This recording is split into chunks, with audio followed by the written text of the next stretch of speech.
Coffee Break German, Season 3, Episode 21.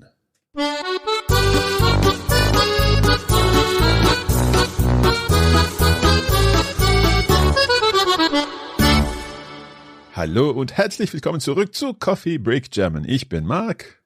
Und ich bin Andrea. Wie geht es dir, Marc? Mir geht's sehr gut. Wie geht's dir? Ja, ich bin sehr erholt. Now, I should probably know that word, erholt. Is it something about being kind of relaxed, being recovered? Yes, so sich erholen is to recover. Mhm. Ja, or just to fill your batteries. To fill this your kind of batteries. thing. Okay, so you're sehr erholt after a summer of relaxation, holidays. Tell us what you've been up to. Ich bin nach Deutschland und in die Schweiz gereist. Ausgezeichnet. Wohin denn? Zuerst bin ich nach Berlin. Ja. Und dann bin ich von Berlin mit dem Zug nach Celle gefahren. So. Ja, okay. Und dann von Celle nach Hamburg. Aha. Und dann habe ich den Nachtzug genommen. Ja. Von Hamburg nach Zürich. Wow. Okay. Quite a journey. And lots of trains. How was the travel on the trains? Super, fantastisch, ja. Also wirklich sehr schön. Ich kann es empfehlen. You can recommend it. Genau, ja. Ausgezeichnet. Also ich muss sagen, dass dieses Sommer hab ich nicht so viel gereist. Mhm. Aber ich war in Schweden, ein paar Tage in Schweden und und das ist alles. Sprichst du Schwedisch, Marc? Ich spreche ein bisschen Schwedisch, ja, weil wir Coffee Break Swedish haben und ich bin natürlich der Student von Coffee Break Swedish. Sehr gut, super. Bravo. But I think we'll stop there because we've got a lot to get through in this lesson. And one thing I should mention is that I am not feeling 100% because I actually have COVID at the moment. But don't worry, I am at home, locked away in my studio, and Andrea is safely in our Glasgow studio, nowhere near me. So we're getting on with it. But if I cough, I apologize. Ach, Marc, das tut mir leid. Gute Besserung. Dankeschön. Yes, but now we have lots to do, so maybe we should just start with the lesson today. Okay, also bist du bereit? Ich bin bereit. Los geht's.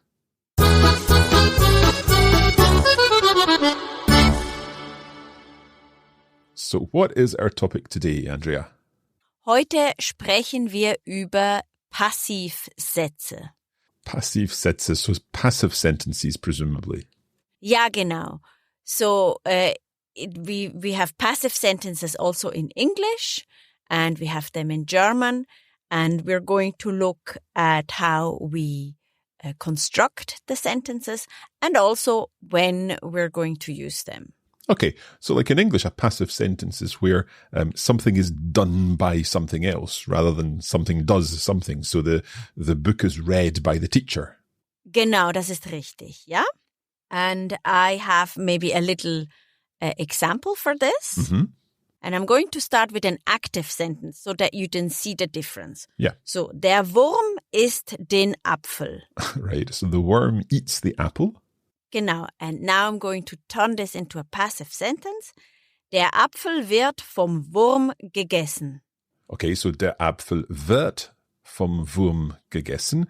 So that wird is from the verb werden. It sometimes means to become, but here it's just used as a passive, so it's like is. Yes, it's just an auxiliary verb here. So the apple wird vom Wurm gegessen, is by the worm eaten. The apple is eaten by the worm. Genau, das ist richtig.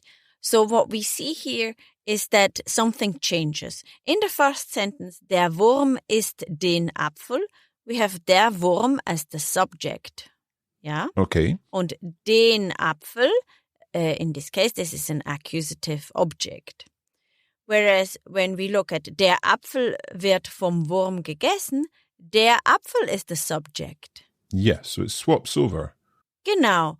And the Wurm is the dative object. That's why we have vom Wurm, von dem Wurm. Okay.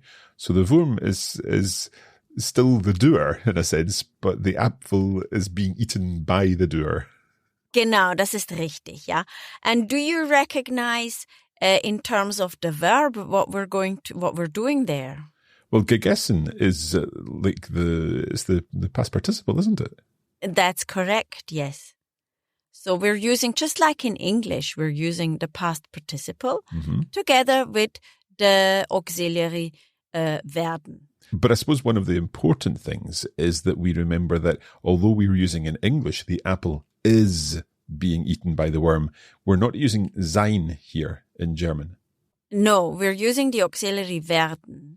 And there is a semantic difference if we're using one verb or the other. And if we say der Apfel wird gegessen, then we're witnessing the process of this happening. But if we're saying der Apfel ist gegessen, then the apple is gone. Yeah, it's already been eaten. Okay.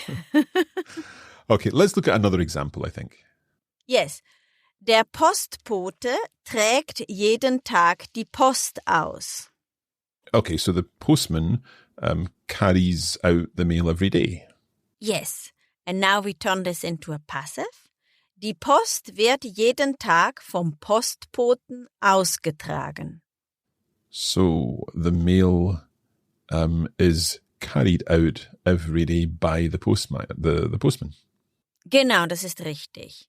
So what is interesting maybe also to point out is that by the worm or the postman, we say von plus a dative. Okay. So vom Postboten in this case. Genau. And if it were a Postbotin, then it would be von der Postbotin. Okay. So now we can look at the conjugation of the verb werden. Yeah? Yeah. Do you want to give it a shot? Okay, so that would be ich werde, du wirst, sie, es wird, wir werden, ihr werdet. Ja? And sie werden, sie werden. Genau. Sehr gut. Super. So now something a bit tricky. Okay. Let's look at werden in the perfect. So if we go in the past. Because this is where we really see the difference between werden, become, and werden, the auxiliary. Right, okay. So I'm going to show you a sentence of the apple and the worm, but I'm going to put it in the perfect. Der Apfel ist vom Wurm gegessen worden. Right. So the apple, in this case, has been eaten by the worm. Yeah. So worden is the past participle of werden. Yeah, the auxiliary werden. If we use werden of to become, it is geworden. So here we see really nicely the difference between these two verbs, because although in the infinitive they look and sound exactly the same, they are two different verbs. I understand. Okay. And then we can maybe also have a look at the other past tense, the imperfect. Okay. Yeah. Do you have any idea what it could be, or should I give you a hint? Is this the one that becomes, I'm not sure if it's like ich wurde or ich würde. It's ich wurde. Right, so no umlaut. Ich würde is a different tense, which we're going to look at the very end of season 3. Okay, I kind of think I get where you're going with that. So let's put that out of our minds just now. So ich wurde, so W-U-R-D-E. Genau, ich wurde, and then du. Wurdest. Ja, sehr gut, super. Sie, es. Wurde. Wir wurden, ihr wurdet. Ja. Und sie wurden. Sie wurden. Genau, sehr gut, super. So, der Apfel wurde vom Wurm gegessen. Yeah, the apple was eaten by the worm. Genau. Would you like to have a few more examples of passive sentences? Warum nicht? Gut, super. Also, Karin und Thomas wurden von einem Pfarrer verheiratet. Alright, so Karen und Thomas wurden von einem Pfarrer verheiratet. So Pfarrer, I'm not sure about Pfarrer. It's a clergyman. Ah, right. Okay, like a minister or a vicar or something like that. Okay. Genau. So Karen and Thomas were married by a vicar or a priest or something like that. Okay. Nummer 2. Philipps Auto ist von einem Bus angefahren worden. Right, so we've got worden here. It must be a perfect tense. So Philipps Auto ist von einem Bus angefahren worden. Philip's car has been hit by a bus. Ja. Mhm. Okay. Okay, ja, super. Und Nummer 3. Stefanie wird von ihrer Mutter beschenkt. So we've got Stefanie wird von ihrer Mutter beschenkt. Something to do with receiving a present? Yes. So, beschenkt werden is to be given a gift. Right, so Stephanie is given a gift by her mother. Ja, genau. Sehr gut, super. A new verb for me, good. Okay, Andrea, I've got a question for you. Do you always have a doer in these passive sentences? Do we need to know, who, for example, who or whom Stephanie was given a present by? No, not always. There are instances where we don't know, yeah, and maybe instances where we don't want to say, and instances where it is hindering communication, for example, when we look at instructions. Okay, there we don't want to say, you have to do this or etc. We just want to say what has to be done. Mm-hmm. So I'll give you an example for this. Das grüne Kabel wird in die Maschine eingesteckt. Der braune Knopf wird gedrückt. Right. I see where you're going with this. So this is like in an instruction manual where we don't want to say, plug the green cable into the machine, but in this case, the green cable is plugged into the machine and der braune Knopf wird gedrückt, you said? Genau, ja. So the brown button is pressed. Yes, in this type of text, we will see more often passive sentences than maybe in English because we don't want to say you because it puts us in front of a choice. Are we going to say do or see? And it's far too long. It's not like in English where you can say press the green button and then it could be anyone. Yeah, but the brown button, it's important that you press the brown button. Yes. Andrea, not Yes. the green one because it's the green cable we're talking. I don't want anybody to That get is mixed true. up. Would the same happen in recipes, for example? It can. However, in recipes, we are using very often the infinitive. Right, okay. We would say Mehl beifügen, Which would be? add flour, and the beifügen is in the infinitive. Right, okay, that makes sense. So one situation there is instruction manuals, like our green cables and our brown buttons and so on. Yes, and then I'll give you another sentence, and then you can maybe find out why we've used here the passive sentence. Mhm. Es wurden Fehler gemacht, aber jetzt sollte nach vorn geschaut werden.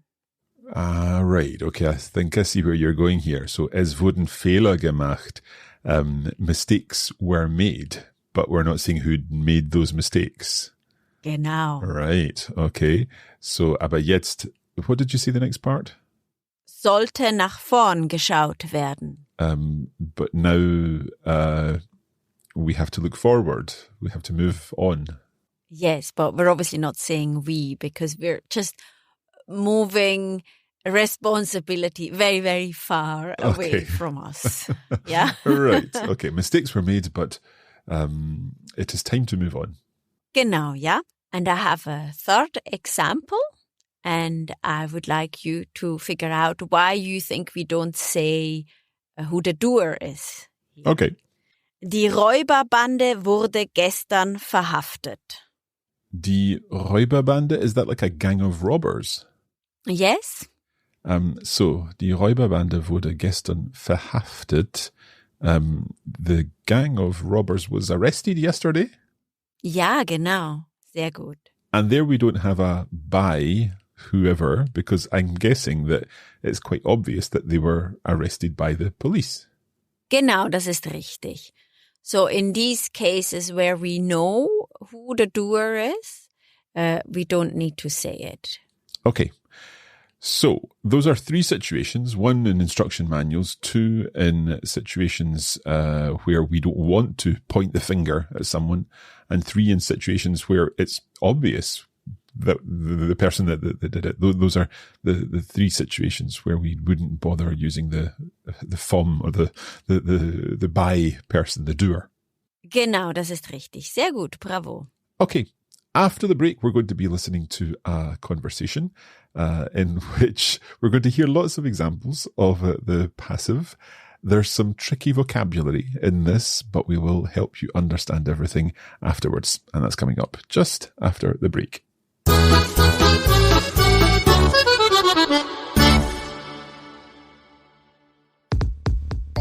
In addition to the podcast version of Coffee Break German Season 3, we're also putting together a full course on the Coffee Break Academy, where you'll be able to access bonus materials to help you make even better progress with your German. That's right. Not only will you be able to enjoy an ad-free audio version of each lesson, we'll also provide a bonus episode where Andrea will be testing us with some translation challenges based on the topic of each lesson.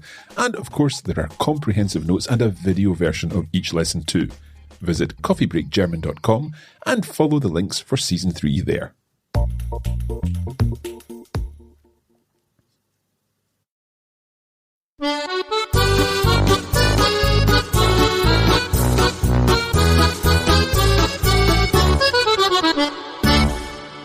Welcome back. We are about to listen to a conversation which includes 1 or 2 passive structures. Andrea, tell us a little more about the conversation.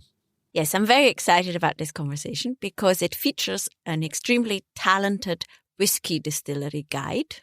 I wonder who's playing that. Yes, and he will guide us through the process of the whiskey production. Okay. In German. In German. So the idea is that this particular person works in a whiskey distillery in Scotland.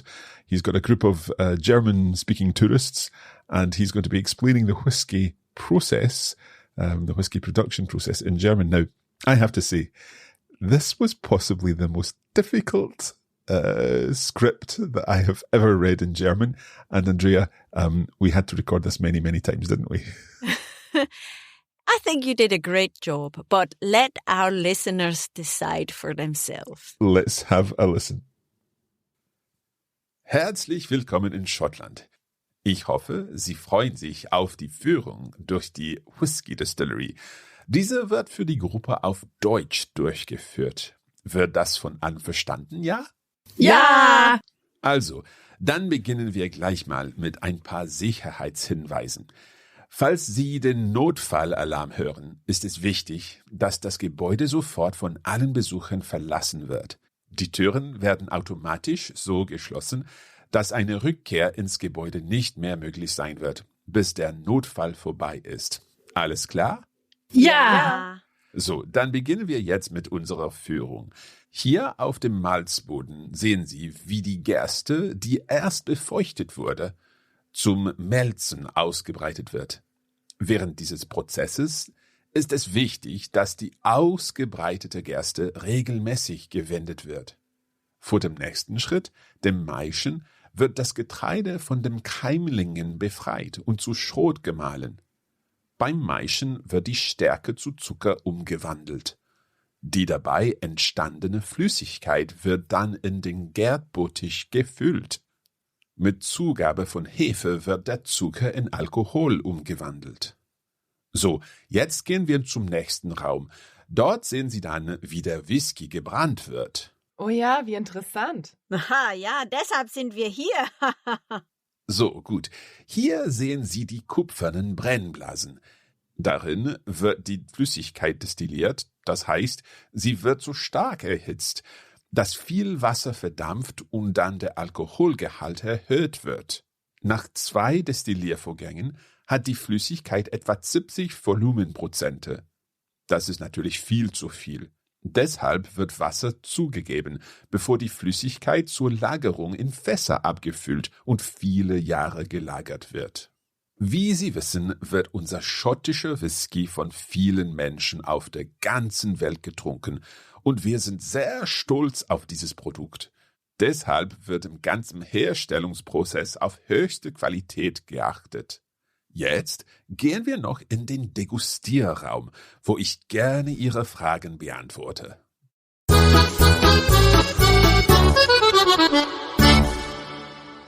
Well, I think not only are we proud of the whiskey, but I think I'm also quite proud of that performance. Ja, sehr gute Leistung, Marc. Bravo. Take 27, I should say, but anyway, not to worry. Nein. Du übertreibst. We did consider having a native German speaker read that entire text, but then we thought it would lend a little authenticity by having a Scot read the section about whiskey. Yes, indeed. To be honest, the idea for the script stems from a real-life experience because I had a student who worked in a whiskey distillery. Okay. And when I got married, I took my family from Switzerland to this distillery, and he agreed to do the whole tour in German. That's where the idea came from. Well, all credit and kudos to him. We're not going to go through this in detail in this episode. We'll do that in the bonus episode. But Andrea, would you like to talk us through what has happened in this conversation?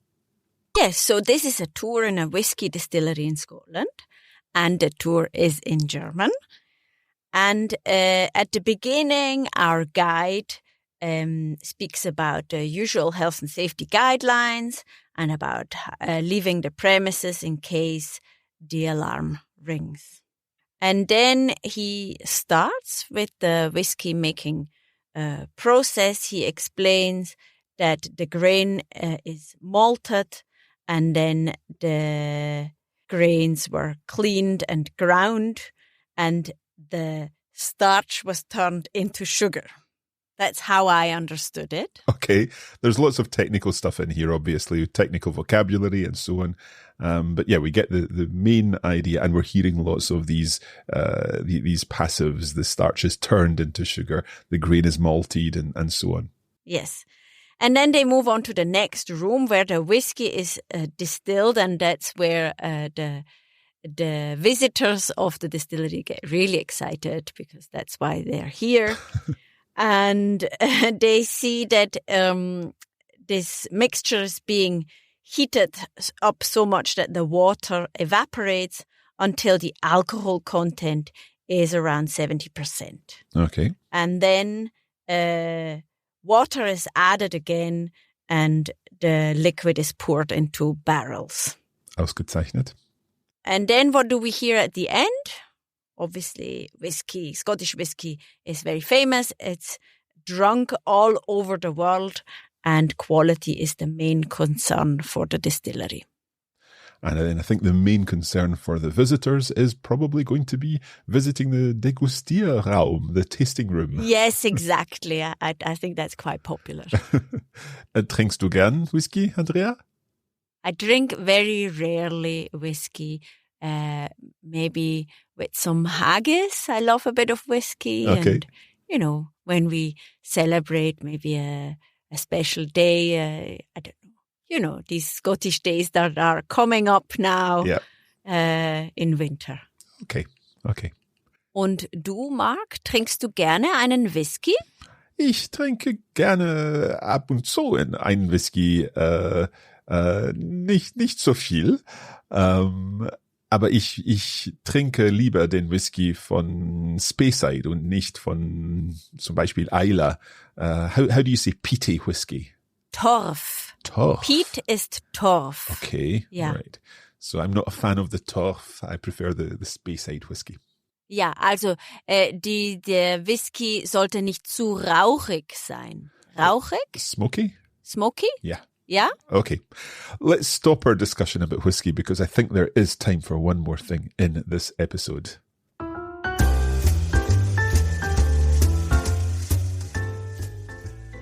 Ja, also hier haben wir noch eine Kleinigkeit. Natürlich. And we're sticking to the topic of alcoholic beverages because we have here a saying and it's eine Schnapsidee haben. Right, so schnapps is like an aquavit. It's a water of life, less like whiskey in a sense. Yeah, normally we make schnapps from fruit like apricots or cherries or even apples and pears or different fruits that we have growing in Germany, Switzerland, etc. And when you have a Schnapsidee, you have maybe an idea that is a little bit silly, or it's an idea that you wouldn't have had if you hadn't had schnapps. I see. Okay, so it is one of these ideas that you have perhaps not in your best frame of mind. Yes. There is another word for this. So we say Schnapsidee, but there are people who call it a Bieridee. Okay. So I get the idea. For the same reason. And they're not always the worst ideas, I have to say. Sometimes they turn into grand projects, but they're always a little bit outside, like the normal idea. But you could use this expression even if there had been no alcohol involved. Oh, yeah, absolutely. Yes. Absolutely. So if you maybe think someone had an idea which is not something you would do, you would say, oh, so eine Schnapsidee. Yeah. Okay.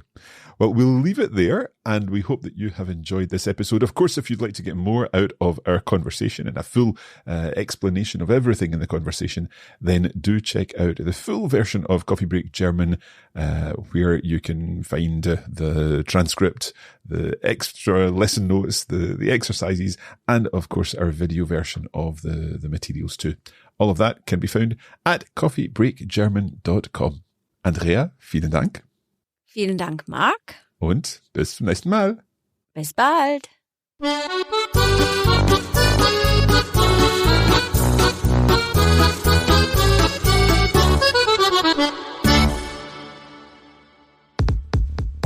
You have been listening to a Coffee Break Languages production for the Radiolingua Network. Copyright 2022 Radiolingua Limited. Recording copyright 2022 Radiolingua Limited. All rights reserved.